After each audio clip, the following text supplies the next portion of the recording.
প্রকৃতির অমায়িক সৌন্দর্যে মোড়া আল আমান বাহেলা খাতুন জামে মসজিদ এখন সারা দেশের আলোচনার কেন্দ্রে। সিরাজগঞ্জের বেলকুচিতে প্রায় ২০ কোটি টাকা ব্যয়ে নির্মিত এই মসজিদটি তার অনন্য ডিজাইন এবং মনোহর রূপের কারণে দেশ জুড়ে প্রশংসিত হচ্ছে। নির্মাণ শৈলীর দিক থেকে এটি দেশের অন্যতম সেরা মসজিদ হওয়ার সম্ভাবনা রাখে। সিরাজগঞ্জ প্রতিনিধি আশরাফুল ইসলাম জয়ের তথ্যচিত্রে বিস্তারিত জানাচ্ছেন ফরিদুদ্দিন মোহাম্মদ।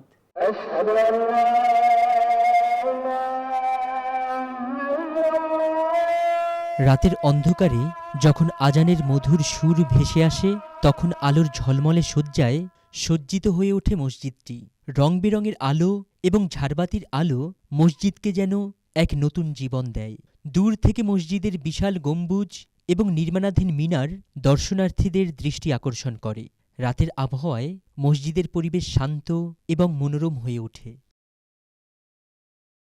সিরাজগঞ্জ শহর থেকে ২০ কিলোমিটার দূরে বেলকুচি পৌরসভা এলাকার ৭ নং ওয়ার্ড মুকুন্দগাতি মহল্লার পৌরসভা কার্যালয়ের পাশেই ৩১,০০০ স্কয়ার ফুট জায়গায় নির্মিত এই মসজিদটি।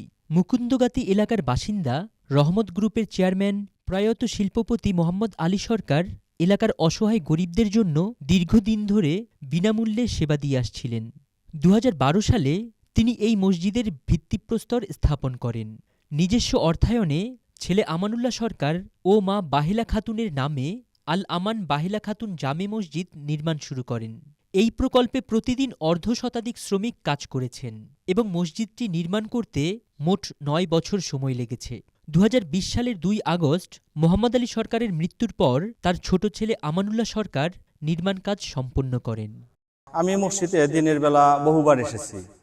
আসার পরে দেখেছি মসজিদটা দিনের বেলা যে সুন্দর, অথচ আমি আজকে রাত্রে এসেছি এখানে। আসার পরে দেখতেছি মসজিদটা দিনের চেয়ে রাত্রে এত সুন্দর যা বলার মতো না। এখানে কেউ না আসলে বুঝতে পারবেন না।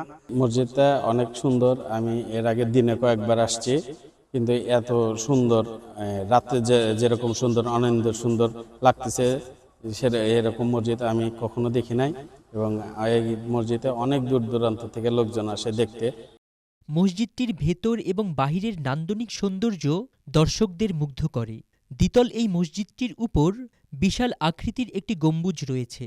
তার সাথে আরও ৮টি ছোট গম্বুজ সাজানো।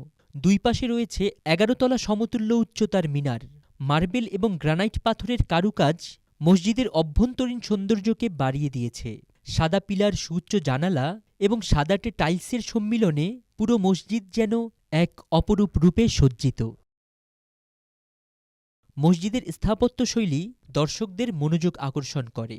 বিশেষ করে মসজিদের সম্মুখে উচ্চ সিঁড়ি দুটি এবং ব্যতিক্রমী প্রবেশপথ দর্শনার্থীদের বিশেষভাবে মুগ্ধ করে। মসজিদে একটি পাঠাগার এবং শৌচাগার রয়েছে। প্রবেশপথের ২ সিঁড়ির পাশে কাচে ঘেরা অটো ফিল্টার করা পানি দিয়ে অজু করার ব্যবস্থা রয়েছে।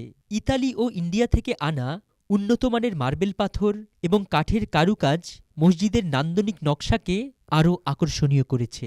মসজিদে একসাথে প্রায় ৫,০০০ মুসল্লি নামাজ আদায় করতে পারেন। এই মসজিদে আমি দীর্ঘদিন হলেও আল্লাহ আমাকে কর্মরত অবস্থায় রাখছে।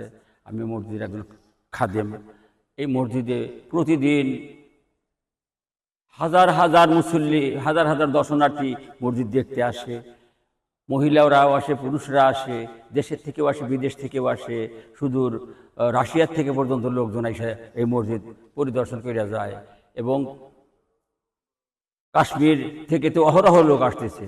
কাশ্মীর থেকে অহরহ লোক এসে আমাদের এই মসজিদ দেখে সুনাম অর্জন করা যায়। এই মসজিদ দিনের মসজিদ ঘুমায়, রাত্রে মসজিদ মিষ্টি মিষ্টি হাসে এবং মুসল্লিদেরকে স্বাগতম জানায়। বর্তমানে এই মসজিদে ৪ জন খতিব, ২ জন ইমাম সহ মোট ১০ জন কর্মরত রয়েছেন।